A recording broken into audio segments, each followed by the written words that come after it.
on the president to decide primarily. At the present time, there are several committees, the Armed Services Committees and the Appropriations Committees, which review the work of CIA. Pada tanggal 10 April di tahun 1953, Alan Dulles, Direktur Central Intelligence Agency, menyampaikan pidato di depan pertemuan alumni Princeton. Dalam pidatonya itu, Dulles mengatakan bahwa dalam beberapa tahun terakhir, para warga Amerika sudah terbiasa mendengar banyak tentang pertarungan memperebutkan pikiran manusia, perang ideologi. Kita mungkin menyebutnya dalam bentuk barunya, yaitu perang otak. Dalam pidatonya itu juga Alan Dulles menggambarkan bahwa cara-cara yang dilakukan oleh Uni Soviet dalam memperebutkan pikiran manusia sebagai sesuatu yang efektif namun menjijikan dan jahat. Hal ini Alan Dulles ucapkan karena di awal bulan April di tahun 1953, The New York Times dalam beritanya telah menerbitkan sebuah cerita yang menggemparkan yang menyatakan bahwa tawanan perang Amerika yang telah kembali dari Korea kemungkinan besar telah dicuci otaknya oleh para ilmuwan dan agen-agen komunis.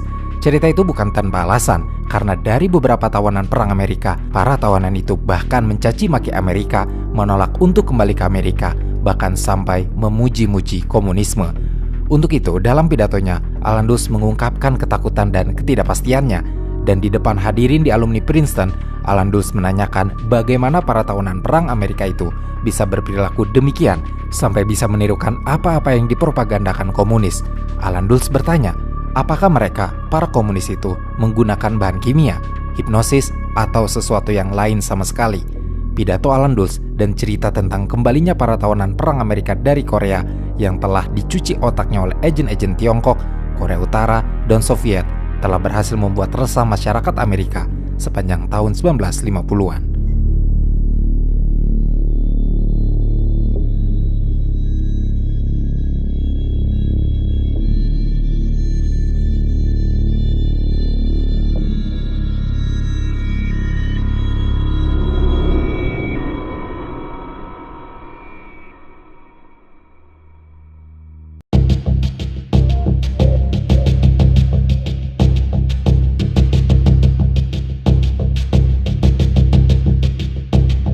Sebagai tanggapan atas kekhawatirannya, 3 hari setelah pidatonya di Princeton, pada tanggal 13 April di tahun 1953, Alan Dulles selaku Direktur CIA menandatangani proyek rahasia yang diberi nama Proyek MK Ultra. Proyek paling kontroversial dan tidak manusiawi yang dimiliki Badan Intelijen Pusat Amerika ini adalah program penelitian pikiran dan perilaku manusia yang mencakup pengembangan, pengujian, dan pengelolaan obat-obatan, psikoterapi, dan teknik lain untuk mengubah perilaku manusia. Proyek ini diluncurkan setidaknya melalui sejarah panjang peperangan dunia. Saat itu Perang Dunia Kedua baru selesai.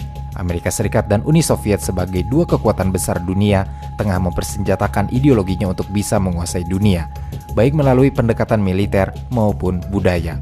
Kehidupan setiap orang pada masa itu tergantung pada seutas benang. Tidak ada pihak yang mau mengalah atau tertinggal dari pihak lain karena takut kehilangan kekuatan sepenuhnya. Pada masa-masa itu, Perang Dingin teramat terasa. Perang saraf antara dua kekuatan besar itu menjangkiti semua hal yang meliputi manusia. Pengetahuan dan teknologi menjadi bagian yang paling diperebutkan. Persaingan teknologi tidak berhenti pada bom atom, namun terus bertambah besar dan besar. Proyek MK Ultra awalnya diluncurkan untuk tujuan defensif. Saat itu ada kekhawatiran yang semakin meluas pada akhir tahun 1940-an dan 1950-an bahwa Uni Soviet dan negara-negara komunis lainnya menggunakan bahan kimia dan biologi untuk melawan musuh-musuh mereka. Akibatnya Badan Intelijen Amerika memutuskan untuk menerapkan program defensif untuk mempelajari penggunaan berbagai obat-obatan dan teknik lain yang mungkin digunakan komunis pada prajurit mereka yang menjadi tawanan perang. Namun seperti yang dikatakan di awal, MK Ultra tidak datang begitu saja. Proyek rahasia ini didahului oleh sejarahnya. Karena sebelum proyek MK Ultra diluncurkan oleh CIA, sebelumnya telah ada proyek-proyek rahasia yang serupa, seperti proyek Bluebird dan proyek Artichoke. Bahkan jauh dari itu ada operasi penjepit kertas yang dilaksanakan pada tahun 1945. Operasi ini dipimpin oleh Badan Tujuan Intelijen Gabungan yang baru dibentuk. Tujuan utama dari program ini termasuk merekrut mantan ilmuwan Nazi yang beberapa di antaranya pernah mempelajari teknik penyiksaan dan pencucian otak. Setelah sukses dengan operasi penjepit kertas dan merekrut ilmuwan Nazi untuk bergabung, kemudian Amerika melalui Kantor Intelijen Ilmiah (ISO) dan Kantor Inspeksi dan Keamanan (INSO) melanjutkan program penelitiannya dengan Proyek Bluebird dan Proyek Artichoke. Proyek Bluebird diberi wewenang pada tahun 1950 untuk menyelidiki potensi ancaman musuh yang memiliki kemampuan untuk mengekstrak informasi sensitif melalui cara yang tidak diketahui. Hal ini juga mencakup studi tentang peningkatan memori, teknik interogasi khusus dalam bentuk obat-obatan dan hipnosis, dan potensi cara defensif untuk mencegah personel atau agen intelijen Amerika menyampaikan informasi sensitif kepada musuh ketika berada di bawah kendali musuh. Kemudian Proyek Bluebird pada tahun 1951 berganti nama menjadi Proyek Artichoke. Proyek-proyek rahasia inilah yang menjadi pendahulu Proyek MK Ultra. Proyek rahasia MK Ultra yang telah disahkan pada tanggal 13 April 1953 kemudian menunjuk Dr. Sidney Gottlieb selaku ahli kimia dan ahli racun untuk menjadi kepala program yang bertanggung jawab untuk proyek sangat rahasia ini. Hal yang harus kita pahami di sini adalah MK Ultra bukanlah satu proyek tunggal, melainkan jaringan eksperimen yang saling terhubung dengan tujuan akhir adalah dapat mengendalikan pikiran. Ini adalah salah satu proyek terbesar yang pernah diketahui. Lebih dari 150 subproyek dibuat dan ditangani oleh lebih dari 80 institusi yang berbeda, termasuk universitas, rumah sakit, lembaga permasyarakatan, dan perusahaan-perusahaan farmasi yang semuanya tidak Anda ketahui sama sekali. Meskipun proyek MK Ultra dimulai sebagai program penelitian untuk merumuskan tindakan defensif terhadap teknik interogasi pengendalian pikiran dan perilaku musuh, namun Sidney Gottlieb sebagai kepala proyek dengan cepat mengeksplorasi tindakan ofensif. Program ini mencangkup beberapa tujuan yang melibatkan eksperimen dengan berbagai obat, psikoterapi, hipnosis, dan cara lain untuk mengubah perilaku manusia. Beberapa tujuan utamanya adalah untuk mengidentifikasi zat mana yang mampu menyebabkan pikiran menjadi tidak logis dan impulsif, zat untuk melawan efek obat tertentu, cara menginduksi hipnosis, dan cara pemberian obat secara rahasia. Gottlieb dalam tindakan ofensifnya ingin menciptakan cara untuk menguasai pikiran masyarakat, dan Gottlieb menyadari bahwa ini adalah proses yang terdiri dari dua bagian. Pertama, Gottlieb mencari cara untuk membuang pikiran yang ada. Kedua, Gottlieb berupaya menemukan cara untuk memasukkan pikiran baru ke dalam kekosongan yang telah dihasilkan. Namun dalam beberapa catatan yang ada, Gottlieb teramat berfokus pada cara membuang pikiran dalam melakukan eksperimen-eksperimennya.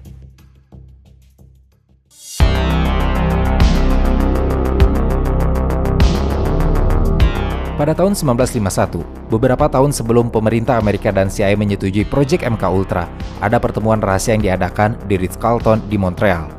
Pertemuan ini membahas rangkaian eksperimen yang didukung oleh Inggris, Amerika, dan Kanada. Direktur Psikologi Universitas McGill saat itu, yang bernama Dr. Donald Hebb, membuat eksperimen yang melibatkan mahasiswanya. Hebb membayar mahasiswanya untuk berpartisipasi. Mereka ditempatkan di sebuah ruangan selama 24 jam dengan menghilangkan semua input sensorik mereka. Hasilnya, mereka menjadi sangat sensitif terhadap rangsangan sensorik yang mereka terima. Hebb menyerahkan temuannya ke CIA, akan tetapi itu baru permulaan. Proyek pengendalian pikiran MK Ultra pada dasarnya merupakan kelanjutan dari pekerjaan yang dimulai di kamp konsentrasi Jepang dan Nazi. Bahkan CIA sebenarnya mempekerjakan para ahli bedah hewan dan para penyiksa yang pernah bekerja di Jepang dan di kamp konsentrasi Nazi untuk datang dan menjelaskan apa yang telah mereka temukan sehingga CIA dapat mengembangkan penelitiannya. CIA sangat tertarik untuk mencari tahu apakah meskalin dapat menjadi kunci pengendalian pikiran yang merupakan salah satu jalur penyelidikan besar mereka. Jadi, CIA menyewa dokter Nazi yang terlibat dalam proyek itu untuk memberi nasihat kepada mereka. Para dokter Nazi datang ke Fort Detrick di Maryland, Amerika, yang merupakan pusat proyek MK Ultra. Di sana para dokter bekas Nazi memberi ceramah kepada petugas CIA untuk memberitahu mereka berapa lama waktu yang dibutuhkan orang untuk mati karena sarin. Sebagai bagian dari pencarian obat yang memungkinkan orang mengendalikan pikiran manusia, para ilmuwan saya menyadari keberadaan lysergic acid detailamide atau LSD, dan ini menjadi obsesi bagi Gottlieb selaku kepala proyek MK Ultra.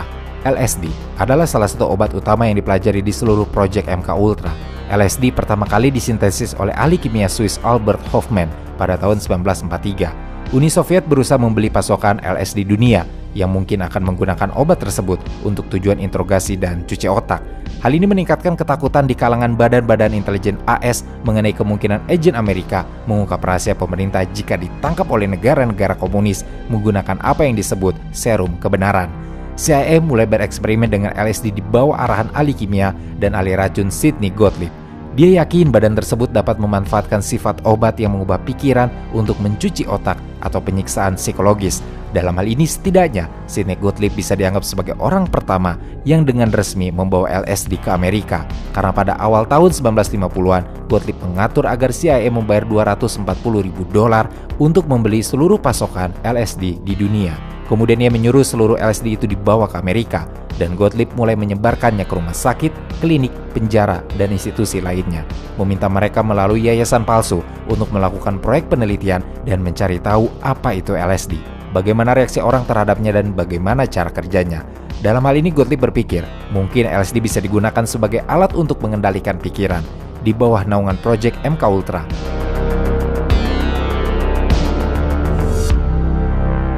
CIA mulai mendanai penelitian di Universitas Columbia, Universitas Stanford, dan perguruan tinggi lainnya untuk mengetahui efek obat tersebut. Setelah serangkaian tes, obat tersebut dianggap terlalu tidak dapat diprediksi untuk digunakan dalam kontraintelijen. CIA pun dalam menjalankan pengembangan proyek MKUltranya memasukkan juga eksperimen dengan MDMA atau ekstasi, meskelin, heroin, barbiturat, metafetamin, dan psilocybin atau jamur ajaib. Pada tahun 1950-an dan 1960-an, tekanan di penjara federal Atlanta, Georgia, digunakan sebagai subjek uji manusia untuk proyek MKUltra. Salah satu narapidana bernama Farrell V. Kirk mengaku diberi dosis berbagai obat yang menyebabkan dia mencoba untuk mengakhiri hidup. Tahanan lainnya yang bernama Don Roderick Scott mengalami kerusakan otak akibat tes yang dilakukan peneliti. Beberapa eksperimen paling awal yang dilakukan di Pusat Penelitian Kecanduan Institut Kesehatan Mental Nasional di Lexington, Kentucky. Fasilitas tersebut dulunya dikenal sebagai Pusat Rehabilitasi Lexington yang menampung para pecandu narkoba yang ditangkap karena pelanggaran narkoba dan diperintahkan untuk menjalani hukuman di fasilitas tersebut. Subjek uji manusia yang digunakan dalam eksperimen ini memang memberikan persetujuannya, namun imbalan yang mereka terima karena berpartisipasi sangatlah buruk. Subjek diberi obat-obatan halusinogen sehingga peneliti dapat mempelajari perilaku mereka, dan mereka diberi hadiah berupa obat yang mereka inginkan dan membuat mereka kecanduan karena berpartisipasi. Pasien kriminal gila di Rumah Sakit Negeri Lonia di Michigan tanpa sadar ditarik ke dalam eksperimen pengendalian pikiran MKUltra. Mereka diberi berbagai obat turunan LSD dan marijuana dan diinterogasi oleh dokter saat berada di bawah pengaruh. Eksperimen pengendalian pikiran MKUltra umumnya berpusat pada modifikasi perilaku melalui terapi kejut listrik, hipnosis, poligraf, radiasi, dan berbagai obat-obatan, racun, dan bahan kimia. Eksperimen-eksperimen ini bergantung pada serangkaian subjek uji. Ada yang dengan sukarela menjadi sukarelawan, ada yang menjadi sukarelawan di bawah paksaan, dan ada pula yang sama sekali tidak tahu bahwa mereka terlibat dalam program penelitian pertahanan besar-besaran. Dari anak laki-laki yang mengalami gangguan mental di sekolah negeri, tentara Amerika, hingga psikopat seksual. Di rumah sakit pemerintah, program MKUltra seringkali memangsa anggota masyarakat yang paling rentan. CIA menganggap para tahanan sebagai subjek yang baik karena mereka bersedia memberikan persetujuan dengan imbalan waktu rekreasi tambahan atau keringanan hukuman. James Joseph Wittenberger, mantan bos kejahatan terorganisir dari mafia Boston, menulis tentang pengalamannya sebagai subjek tes narapidana di proyek MKUltra. 8 narapidana dalam keadaan panik dan paranoid, kata Bulger tentang tes di tahun 1957 di penjara Atlanta tempat dia menjalani hukuman. Nafsu makannya hilang total, berhalusinasi, ruangan itu akan berubah bentuk, berjam-jam paranoia, dan perasaan kekerasan. Kami mengalami periode mimpi buruk yang mengerikan dan bahkan darah keluar dari dinding. Orang-orang beralih ke kerangka di depanku. Saya melihat kamera berubah menjadi kepala seekor anjing. Saya merasa seperti menjadi gila. Sekarang, orang-orang yang menjadi sukarelawan untuk percobaan ini mulai menggunakan LSD. Dalam banyak kasus, mereka merasakan hal yang sangat menyenangkan dan kemudian memberitahu teman-teman mereka tentang hal itu. Ken Casey, penulis When Flew Over the Cuckoo's Nest, adalah salah satu sukarelawan dalam eksperimen yang disponsori oleh CIA dalam proyek MKUltra. Casey saat menjadi sukarelawan eksperimen MKUltra, dia masih menjadi mahasiswa di Universitas Stanford. Setelah merasakan nikmatnya LSD, kemudian Casey mempromosikan LSD dan mengadakan pesta LSD yang disebutnya Acid Test. Begitu pula Robert Hunter, penulis lirik Grateful Dead, yang kemudian menjadi pemasok besar budaya LSD. Dalam pesta-pesta Acid Test yang menggabungkan narkoba dengan pertunjukan musik dan efek psikedelik seperti cat neon dan lampu hitam kemudian mempengaruhi perkembangan awal hippie dan memulai kancah narkoba psikedelik tahun 1960-an. Allen Ginsberg, penyair yang mengkhotbahkan nilai petualangan pribadi yang luar biasa dalam menggunakan LSD pun mendapatkan LSD pertamanya dari Sidney Gottlieb, meski tentu saja dia tidak pernah mengetahui nama Gottlieb. Tidak cukup dengan pasien-pasien di rumah sakit dan sukarelawan di penjara dan universitas, CIA untuk mengembangkan proyek MK Ultranya kemudian mengeluhkan operasi bernama Midnight Climax atau operasi klimaks tengah malam. Operasi ini mempekerjakan para pelacur untuk memikat orang-orang yang tidak menaruh curiga, dan setelah berhasil dipikat, kemudian dibawa ke rumah sakit persembunyian CIA untuk menjadi subjek penelitiannya. Para target yang tidak tahu diajak ke kamar di rumah persembunyian itu oleh pelacur yang dipekerjakan oleh CIA. Setelah di kamar, para pelacur itu memberikan minuman yang telah dicampur obat-obatan dan narkotika. Di kamar ini tersimpan cermin dua arah. Jadi, para agen CIA bisa memperhatikan targetnya bereaksi dalam kamar setelah diberikan obat-obatan dan LSD. Alat perekam pun dipasang di kamar tersebut dan disamarkan sebagai colokan listrik. Jadi, para agen CIA bisa mengamati efek obat tersebut kepada target-targetnya. Sebagian besar eksperimen operasi klimaks tengah malam berlangsung di San Francisco dan Marin County, California, dan di pusat kota New York. Program tersebut hanya memiliki sedikit pengawasan, dan agen-agen CIA yang terlibat mengakui bahwa suasana yang terjadi adalah suasana pesta yang bebas. Seorang agen bernama George White menulis catatan kepada Gottlieb pada tahun 1971. Dalam catatan itu tertulis, "Tentu saja, saya adalah seorang misionaris kecil. Sebenarnya seorang bidah, namun saya bekerja keras dengan sepenuh hati di kebun anggur karena itu menyenangkan, menyenangkan, menyenangkan.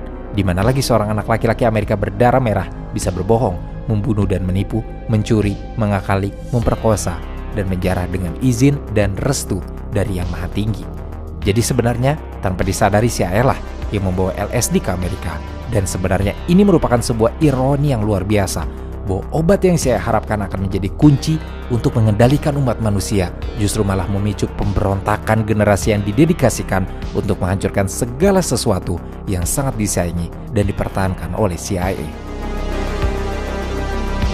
Bersamaan dengan operasi Midnight Climax, Gottlieb dan CIA mendirikan pusat penahanan rahasia di seluruh Eropa dan Asia Timur, khususnya di Jepang, Jerman, dan Filipina, yang sebagian besar berada di bawah kendali Amerika pada awal tahun 1950-an.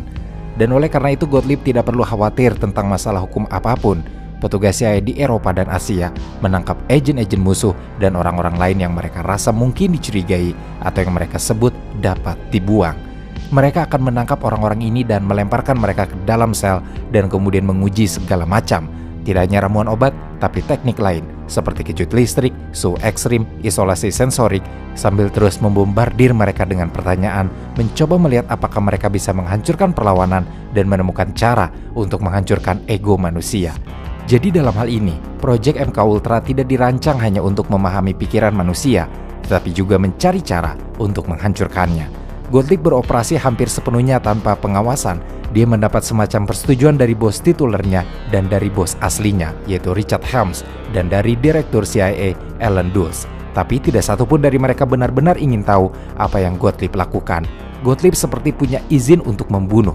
Gottlieb diizinkan untuk meminta subjek manusia di seluruh Amerika dan di seluruh dunia, dan menjadikan mereka sebagai sasaran pelecehan apapun yang Gottlieb inginkan.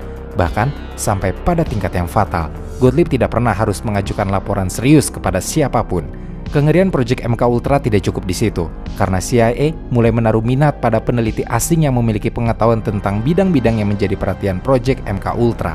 Dalam hal ini, pada tahun 1957, CIA merekrut Donald Ewan Cameron, seorang psikiater Skotlandia yang merumuskan prosedur mengemudi psikis. Mengemudi psikis melibatkan pasien dalam keadaan koma akibat obat-obatan dan mengulangi pesan yang berbeda kepada subjek untuk jangka waktu yang lama.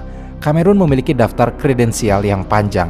Dia lulusan Universitas Glasgow dan Johns Hopkins. Pada tahun 1930-an, dia dipuji karena mendirikan banyak klinik psikiatri. Cameron juga salah satu dari sekelompok profesional kesehatan mental yang dikirim untuk mengevaluasi para pemimpin Nazi dalam pengadilan Nuremberg. Karyanya mengungkapkan bahwa penyakit mental dapat disembuhkan. Cameron juga menyarankan penyembuhan dengan terapi kejut listrik dan koktail yang digunakan untuk mengendalikan otak dan menghilangkan penyakit yang bersangkutan. CIA mengalokasikan $69.000 untuk eksperimen yang dilakukan Ewan Cameron di Kanada. Setelah direkrut untuk dapat mengembangkan proyek MK Ultra, Cameron pun pulang pergi dari New York ke Allen Memorial Institute di Montreal, Kanada, setiap minggu untuk melakukan eksperimennya. Disinilah Ewan Cameron mengembangkan teori cuci otaknya. Cameron mencoba berbagai hal, termasuk terapi kejut listrik dan dosis obat-obatan dalam jumlah yang besar, termasuk LSD. subjek akan dibius hingga koma dengan diinduksi secara medis. Mereka juga tidak diizinkan keluar, kecuali untuk makan dan ke kamar mandi. Saking mengerikannya penelitian ini, beberapa orang mengalami kelumpuhan, tidak bisa berbicara, atau berpakaian sendiri. Hal ini memang sengaja dilakukan untuk mengubah pikiran mereka seperti baru lagi, lalu menjalani eksperimen kedua yang disebut psychic driving. Bagian kedua dari percobaan ini terinspirasi oleh cerebrophone, yaitu alat perekam belajar sambil tidur. Pasien akan mendengarkan pesan audio dari sebuah kaset yang diputar berulang-ulang. Sesi terapi Cameron ini dilakukan ketika pasien pertama kali datang dan langsung disuruh mendengarkan audio yang berisi pesan-pesan negatif dan sangat traumatis. Lalu, mereka akan diberikan berbagai obat dan audionya digantikan dengan pesan-pesan positif. Namun banyak pasien Cameron yang tidak mau mendengarkannya. Akhirnya Cameron memasang kabel speaker ke helm dan menguncinya di kepala pasien. Tapi itu tidak ideal. Beberapa pasien bahkan membenturkan kepala mereka ke dinding untuk melepaskan helmnya. Saat itulah, dia menginduksi pasiennya agar tidak sadarkan diri dan memutar audio itu selama yang dia inginkan. Pasien mendengarkan pesan audio diulang ratusan ribu kali karena mereka berada dalam keadaan koma hingga 1 bulan lamanya. Esther Schreier, seorang perawat di Rumah Sakit Umum Yahudi Montreal, kehilangan anak pertamanya di usia 3 minggu karena infeksi staph.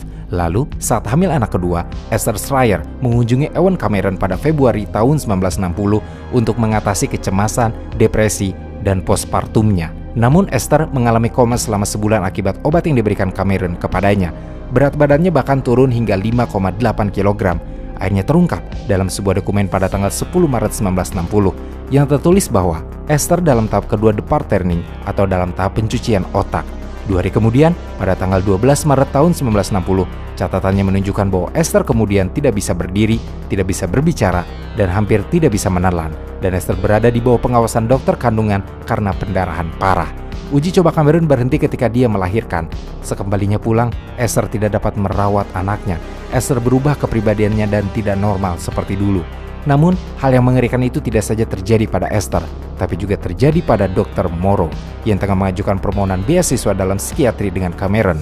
Pada bulan Desember tahun 1959, Cameron mendiagnosis Morrow dengan gangguan kecemasan. Alih-alih belajar psikiatri, Morrow malah dirawat di Allen Memorial Institute, didiagnosis menderita skizofrenia, dan diberi obat-obatan dengan dosis tinggi hingga memicu reaksi alergi dan kehabisan oksigen ke otak. Akibatnya, Morrow mengalami cacat permanen. Ia tidak dapat mengenali orang terdekatnya dan kehilangan sebagian besar ingatannya. Setelah mengetahui bahwa Morrow adalah bagian dari program MK Ultra, keluarganya menggugat. Sayangnya tuntutan hukum mereka ditolak.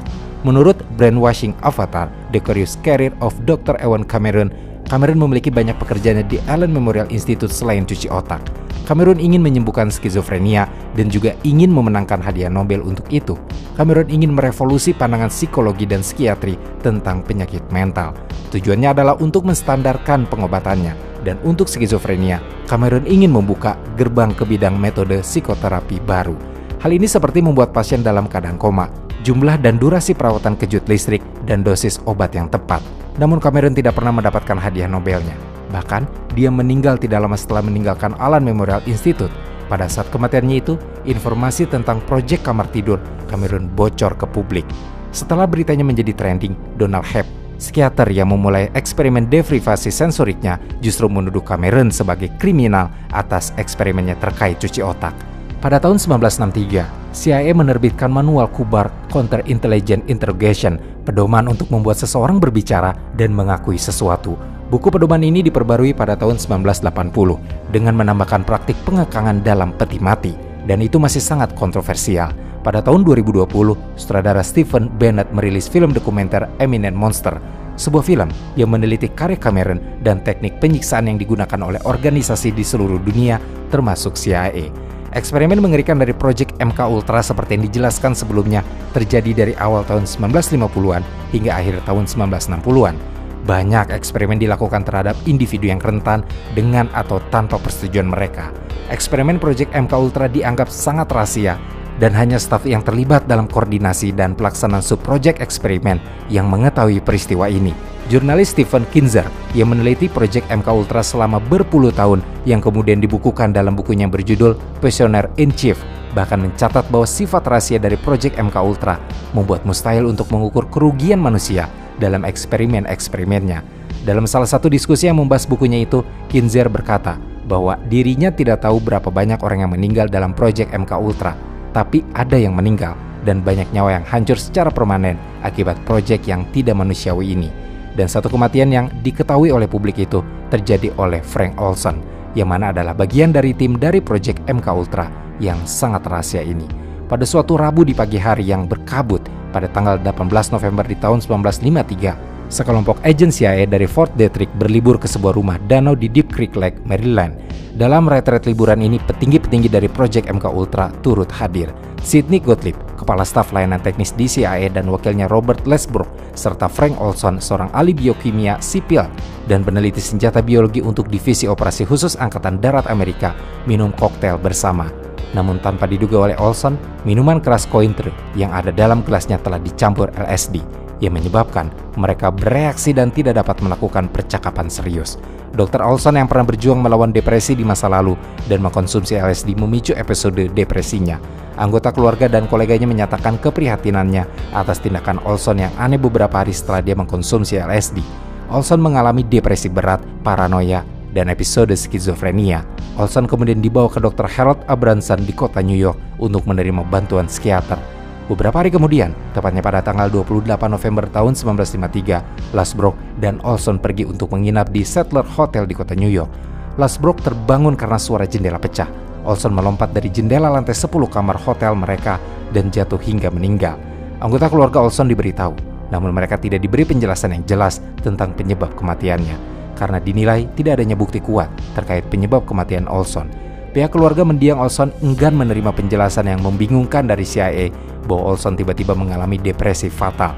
20 tahun berselang, begitu berita tentang proyek rahasia MK Ultra CIA bocor ke publik, keluarga Olson mendapatkan informasi dari penyelidikan Kongres bahwa Olson secara tidak sadar mengkonsumsi LSD sebelum kematiannya. CIA masih bersikeras jika penyebab Olson meninggal adalah mengakhiri hidup.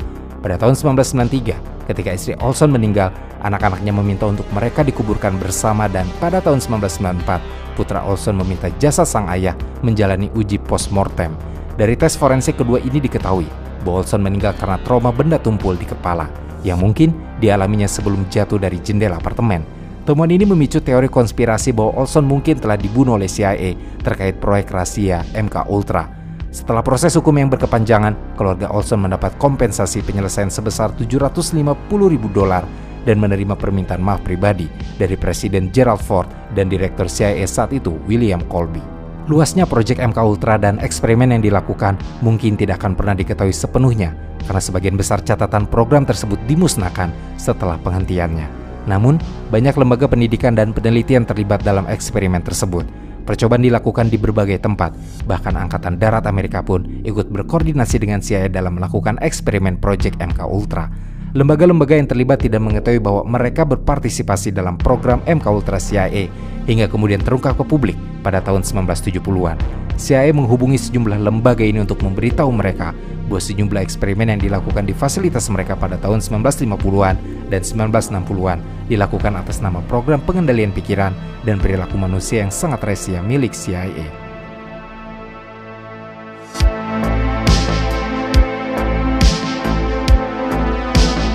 Pada musim semi di tahun 1963, John French, seorang anggota staf Inspektur Jenderal CIA, mengetahui tentang kerahasiaan dari proyek MK Ultra yang melakukan operasinya tanpa persetujuan subjeknya.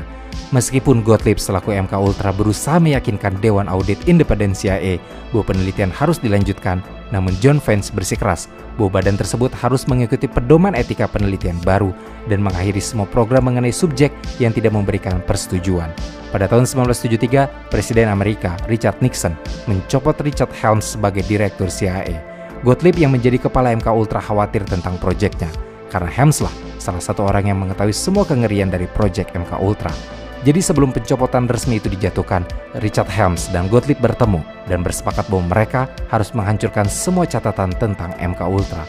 Helms dengan perintah terakhirnya memerintahkan agar semua berkas dan dokumen-dokumen yang berkaitan dengan proyek MK Ultra dimusnahkan.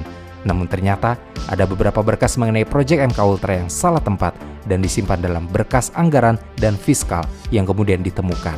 terdapat depo laporan rekening pengeluaran yang belum dimusnahkan dan berbagai kertas lainnya masih tersisa, sehingga memungkinkan para penyelidik memperoleh pemahaman yang lebih baik mengenai jenis kegiatan yang melibatkan CIA selama proyek MK Ultra dioperasikan. Pada tahun 1974, jurnalis New York Times bernama Seymour Hersh menerbitkan sebuah cerita tentang bagaimana CIA melakukan eksperimen narkoba non-konsensual dan operasi mata-mata ilegal terhadap warga Amerika. Laporannya memulai proses panjang dan mengungkap rincian yang telah lama dirahasiakan tentang MK Ultra. Di tahun berikutnya, pada tahun 1975, Presiden baru Amerika bernama Gerald Ford setelah skandal Watergate dan di tengah meningkatnya ketidakpercayaan terhadap pemerintah Amerika, membentuk Komisi Presiden Amerika Serikat, yakni Rockefeller Commission dan CERCOMIT untuk menyelidiki aktivitas ilegal CIA, termasuk proyek MK Ultra dan proyek lainnya. Komisi Rockefeller dipimpin oleh Wakil Presiden Amerika bernama Nelson Rockefeller dan biasa disebut dengan Komisi Rockefeller. Komite Gereja dipimpin oleh Senator Demokrat Idaho Frank Church melakukan penyelidikan yang lebih besar terhadap pelanggaran yang dilakukan CIA, FBI, dan Badan Intelijen Amerika lainnya selama dan setelah pengunduran diri Presiden Richard Nixon.